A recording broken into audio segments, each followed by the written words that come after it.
ഓം നമ ശിവായ. നമസ്കാരം.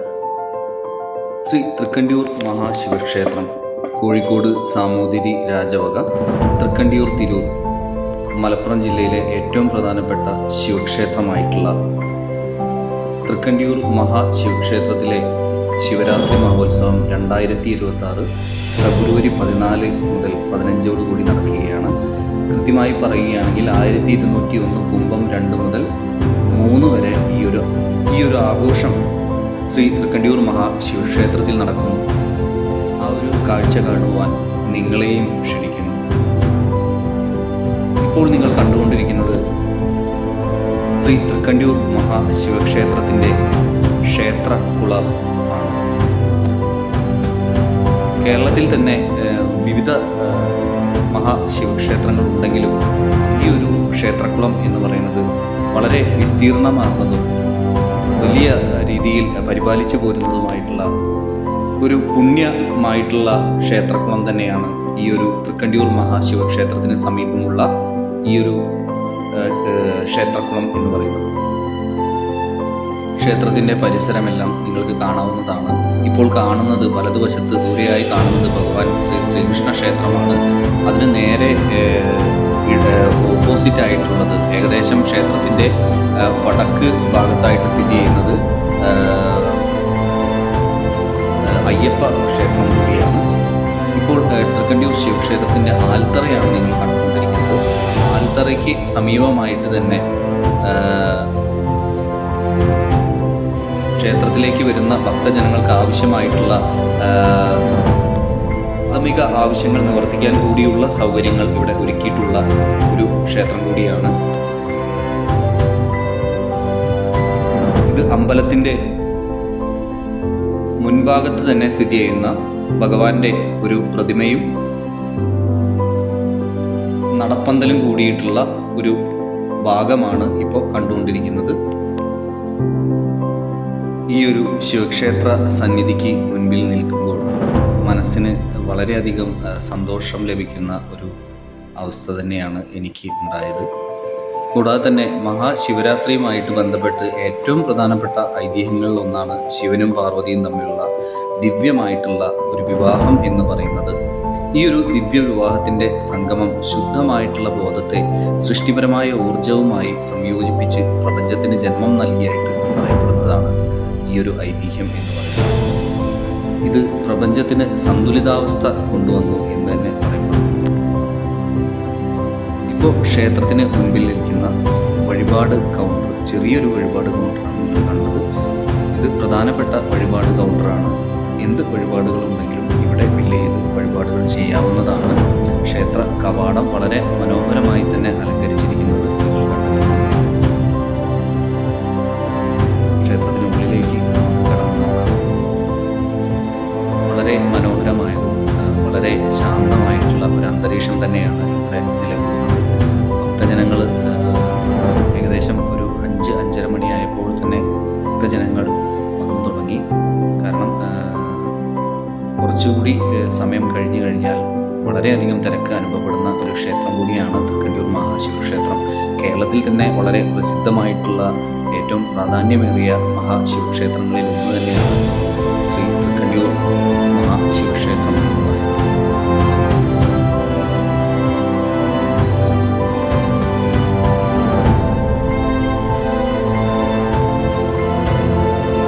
ഇന്നേ ദിവസം തന്നെ രാവിലെ വന്ന് തൊടുവാൻ എനിക്ക് സാധിച്ചു. അന്ന് ഉച്ചഭക്ഷണവും ഭഗവാന്റെ പ്രസാദമായിട്ടുള്ള പ്രസാദം തന്നെയാണ് കഴിച്ചത്. കൂടാതെ തന്നെ തിരിച്ച് വീട്ടിലേക്ക് വന്ന് വീണ്ടും ഭഗവാനെ കാണുവാനായിട്ട് തിരിച്ച് ഈ ഒരു അമ്പലത്തിലേക്ക് വരുമ്പോൾ വളരെയധികം സന്തോഷം തോന്നി.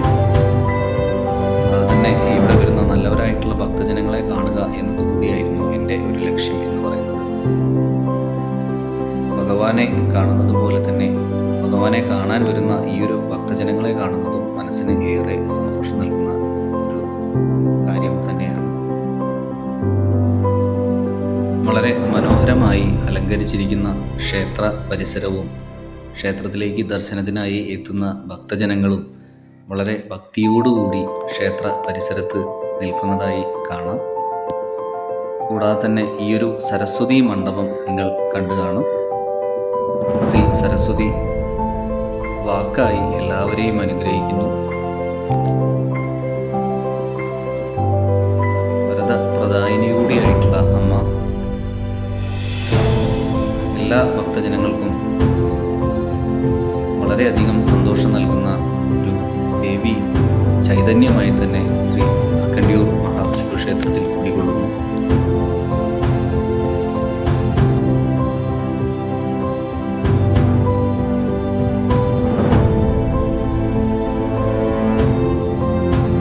അല്പസമയം ഈ ഒരു വീഡിയോ എല്ലാം എടുത്ത ശേഷം ഭഗവാന്റെ ഈ ഒരു സന്നിധിയിൽ നിന്ന് കാഴ്ചകളെല്ലാം കാണുന്നതിനോടൊപ്പം ഭഗവാനെ മനസ്സിൽ സ്മരിക്കുകയും കൂടാതെ ക്ഷേത്രത്തിനകത്തേക്ക് പ്രവേശിക്കുകയും ചെയ്യാനായി തീരുമാനിക്കുകയും ക്ഷേത്രത്തിലേക്ക് പ്രവേശിക്കുകയും ചെയ്തിരുന്നു. അതിന് മുൻപായി എടുത്തിട്ടുള്ള കുറച്ച് വീഡിയോകളാണ് നിങ്ങൾ ഈ കാണിക്കുന്നത്. ദീപസ്തംഭങ്ങൾ അമ്മമാരെല്ലാവരും ചേർന്ന് കത്തിക്കുകയും ക്ഷേത്രത്തിന് മുൻവശത്തുള്ള ചുറ്റുവിളക്കിൽ വിളക്കുകൾ തെളിയിക്കുകയും ചെയ്യുന്ന ഭക്തരായിട്ടുള്ള സ്ത്രീജനങ്ങളെയും അമ്മമാരെയും നമ്മുടെ സഹോദരി സഹോദരന്മാരെയും കാണാൻ കഴിയുന്നു.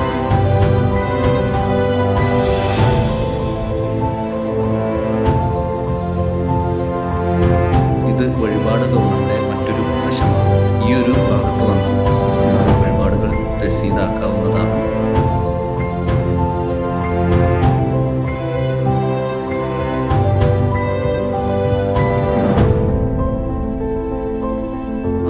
ഭാഗത്ത് കാണുന്നത് ശ്രീ വിഷ്ണു ക്ഷേത്രമാണ്.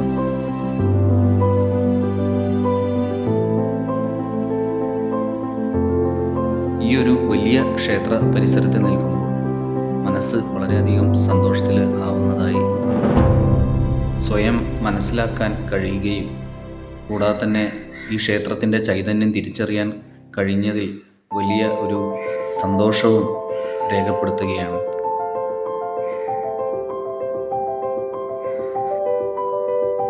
15/2/2026 ഞായറാഴ്ച ആയിട്ടുള്ള ഇന്ന് രാവിലെ 4 മണി മുതൽ തന്നെ ഒരുപാട് പരിപാടികൾ ഈ ഒരു ക്ഷേത്രത്തിൽ പൂജാകർമ്മങ്ങളായിട്ട് തന്നെ ഉണ്ടായിരുന്നു.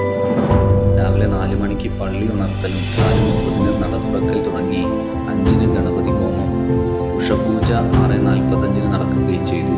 7:30 ശീവേലി, 9:30 നവകുന്ധാര തുടങ്ങിയ പൂജകളും 10:30 ഉച്ചപൂജയും തുടർന്ന് ശീവേലിയും നടന്നു. അതിനുശേഷം 11:30 നടയടക്കലും വൈകിട്ട് 4 മണിക്ക് നട തുറക്കലും അതിനുശേഷമുള്ള കാര്യങ്ങളാണ് ഇപ്പോൾ നിങ്ങൾ കണ്ടുകൊണ്ടിരിക്കുന്നത്. ഇപ്പോൾ ഏകദേശം ഒരു 6 മണിയാവാനായി കാണും. 6:30 ദീപാരാധന തുടങ്ങുന്നത്.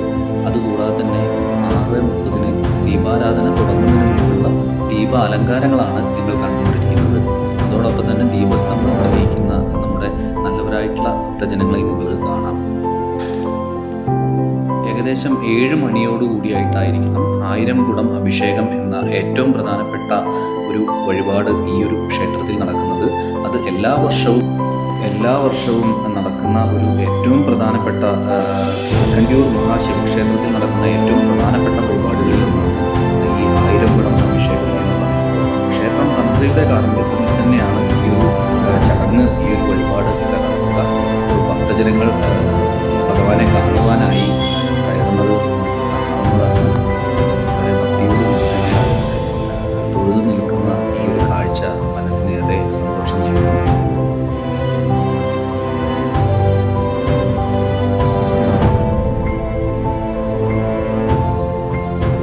ഭക്തജനങ്ങൾ വന്നുകൊണ്ടിരിക്കുകയാണ്. ഈ ഒരു കാഴ്ച നിങ്ങൾക്ക് കാണാവുന്നതാണ്. ദീപസ്തംഭം തെളിയിക്കുന്ന എല്ലാവരായിട്ടുള്ള നാട്ടുകാരെയും നിങ്ങൾക്ക് കാണാം. തൊഴുത് മടങ്ങുന്ന അമ്മമാരെയും കാണാം.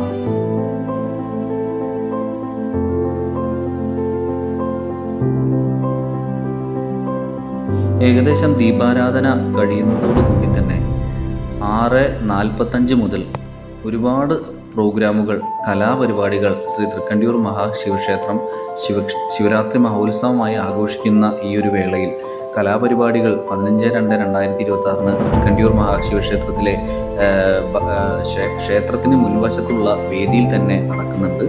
വൈകുന്നേരം ദീപാരാധനയ്ക്ക് ശേഷമാണ് ഇതെല്ലാം നടക്കുന്നുണ്ടായിരിക്കുക. സെമി ക്ലാസിക്കൽ ഡാൻസ്, ഭക്തിഗാനം, സാധാരണ സിംഗിൾ ഡാൻസ്, കൂടാതെ തന്നെ ഭരതനാട്യം, തിരുവാതിരക്കളി. ഭഗവാൻ ഏറ്റവും പ്രിയപ്പെട്ട ഒരു നൃത്ത രൂപമാണ് തിരുവാതിരക്കളി എന്ന് പറയുന്നത്. ശിവശക്തി മാതൃസമിതിയുടെ തിരുവാതിരക്കളി ഭഗവാന് വേണ്ടിയിട്ട് അവർ സമർപ്പിക്കുന്നുണ്ട്. തിരുവാതിരക്കളികളും ഒരുപാട് കലാപരിപാടികളും ഈ ക്ഷേത്ര സന്നിധിയിൽ നടക്കുന്നുണ്ട്. ഭരതനാട്യം പ്രധാനമായും മീര കൃഷ്ണേഷ് അവതരിപ്പിക്കുന്നു.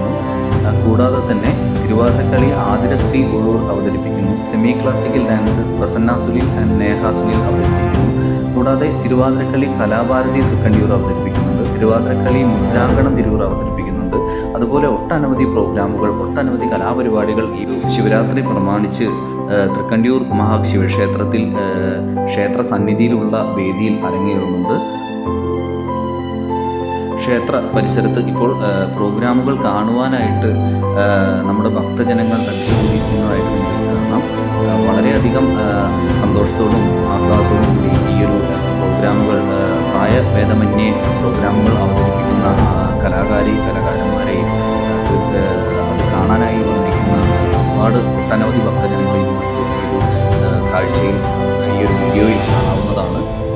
ക്ഷേത്ര പരിസരത്ത് ഒട്ടും സ്ഥലമില്ലാത്ത അത്രയും രീതിയിലുള്ള ഒരു ജനക്കൂട്ടം തന്നെ ഈ ഒരു ക്ഷേത്ര സന്നിധിയിലേക്ക് എത്തിയിരിക്കുന്നു. ഭഗവാനോട് അത്രയധികം വ്രതമെടുത്ത് ഭഗവാനെ കാണാനും ഭഗവാനെ തൊഴാനും ഭഗവാന്റെ അനുഗ്രഹം നേടുന്നതിനും വേണ്ടിയിട്ട് വന്നിട്ടുള്ള ഒരുപാട് ഭക്തജനങ്ങളെ നിങ്ങൾക്ക് ഈ ഒരു ക്ഷേത്ര പരിസരത്ത് കാണാൻ കഴിയുന്നു. മലയാള മാസത്തിലെ കുംഭമാസമായിട്ടുള്ള കൃഷ്ണപക്ഷ ചതുർദശിയിൽ ആഘോഷിക്കുന്ന മഹാശിവരാത്രി അജ്ഞതയെന്നും അന്ധകാരത്തെയും നീക്കി ശിവപാർവതി കടാക്ഷം ലഭിക്കുന്ന ഏറ്റവും പ്രധാനപ്പെട്ട ഒരു ദിവസമാണ്. നമുക്കെല്ലാവർക്കും അറിയാം, പാലാഴി മദനത്തിനിടെ ഉണ്ടായിട്ടുള്ള ഹാലാഹലം വിഷം ലോകരക്ഷയ്ക്കായി ഭഗവാൻ കുടിച്ചതും ശ്രീ പാർവതി ദേവി ഭഗവാന് വേണ്ടി രാത്രി മുഴുവൻ ഉണർന്നിരുന്ന് പ്രാർത്ഥിച്ചതുമാണ് പ്രധാനം എന്നതാണ് ഈ ഒരു ശിവരാത്രിയുടെ ഐതിഹ്യം എന്ന് പറയുന്നത്. ശിവരാത്രിക്ക് ഒരുപാട് വിശ്വാസങ്ങളും പ്രധാനപ്പെട്ട ഐതിഹ്യങ്ങളുമുണ്ട്. ദേവാസുരന്മാർ തമ്മിൽ അമൃതിനായി വലിയ യുദ്ധം തന്നെ നടന്നു. അമൃതിനായി പാലാഴി മദനം നടത്തിയപ്പോൾ ആദ്യം പുറത്തു വന്നത് ഹാലാഹലം എന്ന കൊടൂരവിഷമായിരുന്നു. എന്നാൽ ലോകത്തെ രക്ഷിക്കാനായി മഹാദേവൻ ആ വിഷം പാനം ചെയ്യുകയും ഭഗവതി ശ്രീ പാർവതി ദേവി ഈ വിഷം ഭഗവാന്റെ കഴുത്തിലൂടെ ഇറങ്ങാതിരിക്കുന്നതിന് വേണ്ടി മഹാദേവന്റെ കഴുത്തിൽ അമർത്തിപ്പിടിക്കുകയും ശ്രീ പരമേശ്വരന്റെ കഴുത്തിൽ അമർത്തിപ്പിടിക്കുകയും ചെയ്തു. വിഷത്തിൻ്റെ ഈ ഒരു തീവ്രത വളരെയധികം കുറയ്ക്കാനായിട്ട് പാർവതി ദേവി രാത്രി മുഴുവൻ ഉണർന്നിരുന്ന് പ്രാർത്ഥിക്കുകയും ഭഗവാനെ ശുശ്രൂഷിക്കുകയും ചെയ്തതിൻ്റെ ഭാഗമായിട്ടാണ് ശിവരാത്രിയായിട്ട് ആചരിക്കുന്ന ഈ ഒരു മഹാശിവരാത്രി എന്നറിയപ്പെടുന്ന ഒരു ഉത്സവം, ഒരു മഹോത്സവം എന്നത്. ഈ ഒരു ഉത്സവത്തിൻ്റെ കാഴ്ചകളും ഐതിഹ്യങ്ങളും കൊച്ചു കൊച്ചു വിശേഷങ്ങളും എല്ലാം നിങ്ങളുടെ മുമ്പിലേക്ക് എത്തിക്കാൻ കഴിഞ്ഞത് വലിയ മഹാഭാഗ്യമായിട്ട് തന്നെ കണക്കാക്കുന്നു. ഈ ഒരു വേദി പരിസരത്ത് ഗുരുസ്ഥാനീയരായിട്ടുള്ള ഒരുപാട് വ്യക്തികളെയും അമ്മ പെങ്ങന്മാരെയും അച്ഛന്മാരെയും ഒരുപാട് കാണാൻ സാധിച്ചു. ദേവി ദേവകളുടെ കടാക്ഷം ലഭിച്ചു എന്ന് തന്നെ വിശ്വസിക്കുന്നു. വളരെയധികം സന്തോഷം തോന്നിയ ഒരു ദിവസമായിരുന്നു ഇന്ന്. ഇപ്പോൾ ഏകദേശം നടയടയ്ക്കുന്ന സമയമായി. അതിനു മുൻപായി ശിവേലി എന്ന് പറയുന്ന പ്രധാനപ്പെട്ട ചടങ്ങ് നടക്കുകയാണ്. ആ കാഴ്ചകളാണ് ഇപ്പോൾ നിങ്ങൾ കണ്ടുകൊണ്ടിരിക്കുന്നത്. ശിവേലിക്കായിട്ട് ഭഗവാന്റെ മൂലവിഗ്രഹം തന്നെ പുറത്തേക്ക് കൊണ്ടുവരികയും